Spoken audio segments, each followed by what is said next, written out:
Hi guys, welcome back to my channel.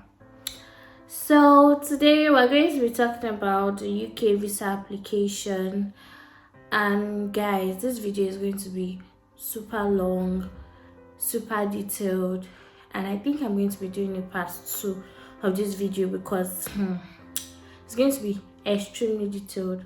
So guys, if you haven't subscribed to my channel, please click the subscribe button now. And if you know anybody that wants to leave the country, please tell them about my channel. Also, if you haven't watched a previous video of the US visa, if you don't have a date for the US and for the Canada visa, please go and check that video. And if you have questions, feel free to ask me. Okay, so guys, let's do it.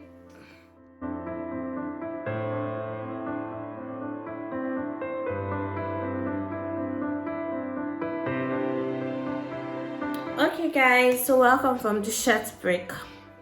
So for this video, I'm going to be using my glasses on some occasions because I'm going to be using my laptop because I jotted down some things and they're here on my laptop. So yeah, before I go on with this video, I just wanted to understand that I don't work for any agency. I'm just doing this to help you. And basically I had lots of questions when I was doing my visa application, so I understand what you guys are going through, and this is why I'm doing this. Meanwhile, before I forget, I want to tell you a very big thank you to those of you that have been watching my previous videos, sending me messages on Instagram, asking me for more videos. Like, guys, thank you so much. When I saw my views, I was like, oh my god, thank you so much. Well, please, I would advise that if you have questions, please just drop it down on the comment section. You don't have to send me a message on Instagram. So the reason why I'm saying to drop it down is so that other people that are watching my video would have an idea of what you're asking me for. So basically, when you're asking the question, everybody's seeing the answer, so I think it's going to be easier that way. So yeah, let's talk about this UK visa application.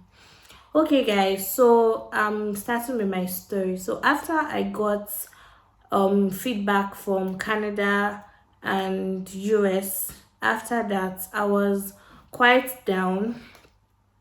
So my dad was like, okay, we should go for the UK. And previously I had applied to lots of schools in UK, but I just left it. So now I was like, okay, let me just send a message to these schools I applied to before, since I didn't refuse their admission, and let me see what happens. So as at then, I applied to Northumberland University, I applied to Coventry University, University of Surrey, Middlesex, Liverpool, like a lot of universities actually. And this is a good thing about UK, the fact that you don't have to pay application fee. So the fact you don't have to pay for application basically makes it easy for you to apply to as many schools as possible. So while I was waiting for Coventry and Northumberland to reply me, it was taking forever, and I really wanted to resume in January, so it was taking like so long. So I decided to go through my previous applications, and then I saw Brunel University, and I'm like, okay, let me see, let me look at the ratings, because basically I want to go to a good school. And then I saw, okay, Brunel University, the rating is actually like really good, like very, very good. And I said, okay, let's see. And I prayed about it. God, please direct my path. Because the truth is, if I wanted to go to universities that my friends were in, I would have waited for Northumberland and Coventry, because I have a lot of people there. And I don't know anybody. Like, I didn't know anybody in Brunel. So yeah, in like 2 days, Brunel got back to me. And just like that, they gave me my admission. Or rather, I had my admission already. So they just helped me out. And the next day after I got my mail, a representative from Brunel called me. So this is one thing I love about Brunel. This is not a paid ad, but yeah, this is one thing I love about Brunel. So basically, after giving the admission, I'm in Nigeria. I'm in Nigerian. So they assigned a Nigerian representative on my case. So basically, this guy called me. Then he added me on WhatsApp. So basically, when I have, I'm sorry, I've been using the word basically a lot. So yeah, so the fact that I had lots of questions, the guy was able to guide me. And then we also had Zoom meetings. And another thing about Brunel is the fact that arriving in London, they understand that, oh, this is probably your first time, so they also assign a free airport pickup. Can you imagine, like, how many school does that? They're following up on you after giving the admission, then you get a free pickup. Like, so I didn't have to send mails and wait for years for reply because I had the guy's number. I could easily send him messages. I could easily call him. And the amazing thing about everything is they had an office in Lagos. And I stayed in Lagos. Like, I used to live in Lagos when I was in Nigeria. So, like, it was just the best, guys. Okay, so I got to him and then he was like, I should apply for my tuberculosis test. So like I said, this is step by step. So number one, your tuberculosis. So I applied for my tuberculosis and he was like I should apply that day because apparently when you apply for your tuberculosis test in November, December, it's hard to get a day because most people are resuming January. Same way if you're applying for September and you're applying in October, sorry, you're applying a month before September, basically. It's kind of hard. So it was like I should apply immediately. So yeah, when I say this, please don't say you're resuming January and go and do your tuberculosis test in September because the tuberculosis result has an expiring date. So I think it expires after 6 months. So please be careful. Yeah. So he told me to go for my tuberculosis test. So the email is in the description box. And as you can see, this was what I sent. So you can see on the screen, this was the mail I sent to them. So I just attached my passport and I said, oh, I wanted to do my tuberculosis, as you can see on the screen. And then in a few days time, they replied me with a date. So basically, you're not picking a date, they would give you a date. So yeah, I said it before. So this video is going to be very detailed. So I'm also going to be showing you guys how I went for my tests, everything. Like every single thing. So you're going to go through this journey with me. Yeah, so okay, so as you can see, I came for my tuberculosis test. We're a lot, like we're a whole lot. And the thing is, my own test was, I think, by 2. And I came early because I was like, okay, just in case. So I came extremely early, but then at the gate, I did my tuberculosis test in Lagos, Ikeja, and they said no, that they are just doing based on time. So since my own time was 2 o'clock, I had to wait for a long time, like a long time. So finally I went in. I could not video everything. I'm just basically showing you my screen. So I don't know if my voice is aligning with the video, but yeah, I'm showing you my screen. So I went for the test. We sat down, then we did the facial capturing, then they told us to go and see a doctor. So basically the doctor was just asking me what school I'm going for. Then he told me to go downstairs. Then I went downstairs. They told me in the office, they told me to breathe in and breathe out. So yeah, you can see all of this in the screen. I could not video everything, but hopefully you understand what I'm saying. And yeah, they told me I won't get my tuberculosis result the next day, and I was sad. So what I realized is when you have a tuberculosis appointment in the morning, if your appointment is in the morning, you will get your result that day. But if your appointment is in the evening, like around 2, once your appointment is from like, I think 11, you get your result the next day. So the next day, I went really early and I waited for over 4 to 5 hours waiting for the results. Like, guys, some people even went home, but I was like, I'm not going anywhere. I'm going to stay. I stayed there. I was pressing phone. Thank God I brought my power bank. I waited. Some group of people started gisting. And I was even thinking I was going to see maybe my classmates, but no. Instead, I was seeing Coventry students, other schools I applied to. Basically, I was seeing their students. I'm like, okay. So I realized that most people don't go to my school. But then I was actually happy also because I know that, okay, Brunel University is a really good school. So now, sorry, my laptop is here, so I'm just going to be going through my laptop while I speak. So yeah, after my tuberculosis, or rather during that period, I was also working on my bank statement. So basically for UK visa, you have to have a 28 days bank statement, 28 days.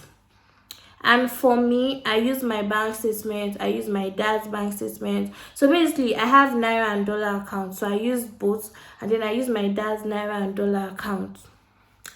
So yeah, there was this issue that period. So when my dad went to the bank gave my dad a blank paper, my bank statement, as you can see on the screen, and it was directly straight to the UK. So I'm used to this bank statement for Canada visa, and I was actually scared, like, hope this will not affect me. And then lots of people I was asking, even like lots of people were saying they don't know about. So if you go to the bank and what you got is my bank statement certificate, as you can see on the screen, please don't be scared. You're fine, you're good to go.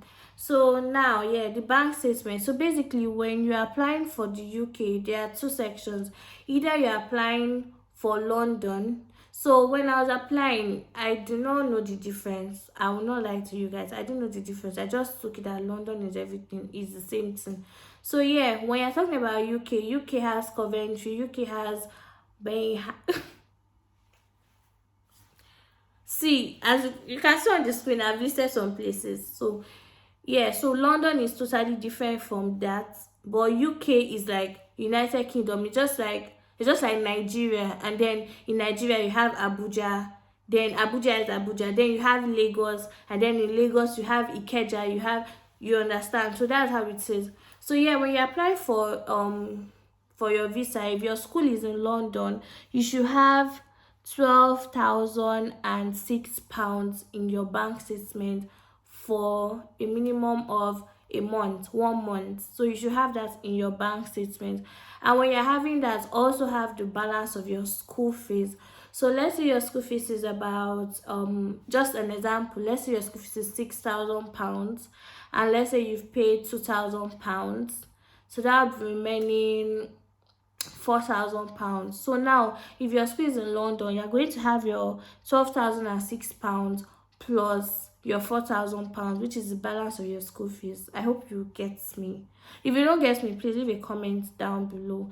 Then, if you are going to the UK, your school is in UK, then you should have £9,207 plus the balance of your school fees in your bank statement. I hope that's clear enough. So that money plus the balance of your school fees. And then if you have a Naira account or a dollar account and you don't know how to convert it, because basically if you use Google, it's going to give you rubbish. So if you don't know how to convert it, you can check the link on my description box. So that is the official rates that they use to check this. So if you are doing your bank statement, please be checking it, check it. It's just in the description box. Just check the link, convert it there, and know how much you actually have in pounds. Then yeah, just so you know, we have January, May, and September intake, and I was going for January intake. Yeah, so that is that for the bank statement. Yeah, so we're done with the bank statement. So when I went for my TB test, I was already piling up my bank statement. My dad's bank statement was good, but in my case I already had two visa refusals, and I didn't want any reason for an extra refusal. So this is it. If you have been refused visa before, like me, please don't be scared. Don't be scared, because guys, I felt sick because I was overthinking. So if you have been refused visa before, just make sure you have excess amounts in your account so they know that okay, you can really take care of yourself. So this was why I used my dad's bank statement and I used my bank statement. So after I got my tuberculosis result and then I had gotten my bank statement ready, I contacted the guy from the representative of my school on WhatsApp because I needed my cash. So yeah, there are some schools that would give you your CAS without your bank statement, but it's advisable you have your bank statement before you get your CAS. And this is why: when you send your school the bank statement and they look at it, if it is not good enough, they will tell you there and then that this is not good, so that you not go and use that bank statement and apply for visa, spend all the money, and then get denied. It is not, guys, it is not good. So I will advise you, before you get your CAS, if your school says they don't need your bank statement, still send it to them and ask if they feel is okay, because they know this thing. Yeah. So I sent my bank statement to him, and then he told me send it to his mail and attach it to school. So I sent it to them. So after I sent them my bank statement, they in 2 days they sent me a precast. So basically I was supposed to go through this cast document to find out if there was any mistake or any issue with the course. Because okay, yeah, sorry, what is cast? Because I also had someone asking me. So when I was talking in my US visa application, I spoke about I-20. Now this is CAS. I think the meaning is confirmation of acceptance. So this CAS document is basically showing the UK embassy that yes, she has gotten into this school. We've taken her. Your CAS is going to show that yes, this is the amount of money she has paid for her fee. So let's say in your bank statement you're going to London and you have £12,006. When they see your CAS, let's say you've paid your complete school fees. So when they see your CAS and they've seen, oh, she has paid the complete school fees, they won't be bothered that how come you just what of the sort of balance of your school fees. Do you understand? They won't be bothered about that. So your CAS is going to show how much you have paid, the location of your school, the course you are going for, how many years your course is, so that this can help the embassy in giving you your visa. So yeah, that's about CAS. So they sent me a precast. Then I went through it, and then when I saw there was no error, I told them. And then in 3 days time, working days, 3 days time, they sent me my CAS. This is the main CAS. So for Brunei University, this CAS was free, although they told me if I got denied, I will have to pay for another CAS, because you can't use the same CAS document to apply for visa twice. Yeah, so you can't use the same CAS document. That's something you guys should know. So after I'd gotten my CAS, I'd gotten everything I needed. The next thing was to fill my visa. Sorry guys, so like I said, I wrote everything down on my laptop so that I can be as detailed as possible. Yeah, so before I move further, for your school application, now what do you need when you're applying to a university? What do you need before I move further? Yeah, so first of all, you need your school certificate. In my case, I graduated from Covenant University and my certificate was not ready. So my school gave me a notification of results, and they also gave me a letter. They sent a letter to my mail, which I should give to my school, stating that yes, my certificate was not ready. Then you need your official transcripts. You need that for your application. Then you need your WAEC results, either your WAEC results or your IELTS or your TOEFL.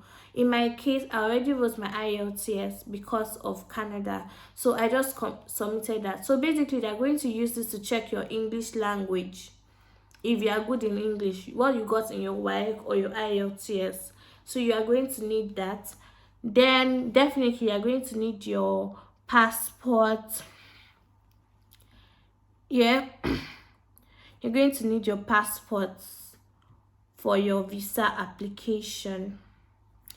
I'm so sorry guys, sorry, for your school application. Then for some schools will ask you for what do you call it, some schools will ask you for your CV. but Brunel did not ask me for my CV. But if I wanted to, I would have added it, and that's it. And yeah, before I also move further, documents to take for your um tuberculosis test, because I spoke about tuberculosis test. So first of all, you have to pay for your tuberculosis test. When they give you a date, they are going to put send their account details and everything. So my tuberculosis test was 57,800. Don't worry, in the part 2 of this video, I'm going to give a total sum of everything. So my tuberculosis test was 57,800. And then I went with my transaction receipt, although they didn't ask for it because they already have your name. So please don't make payments for your tuberculosis test the day you are going, because they need time so that they can process it and print out your names. So yeah, my own test was 57,800. And then I went to my transaction receipt, although they didn't need it. Then my booking email, the mail they sent to me, I went with my international passports, my nose mask because of COVID, and a photocopy of my biodata page. Yeah, so those were the documents I went with, rather, with my for my tuberculosis tests. So part of the documents you take for you use for your visa, for your school application, basically just put all your educational history. So yeah, okay, so far I've told you guys about documents you need to apply for your school.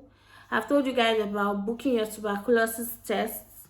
I've told you, I'm sorry I'm missing this out. I just want to know why I stopped. I told you about yeah, booking your tuberculosis test, going for your tuberculosis. I've told you guys about CAS.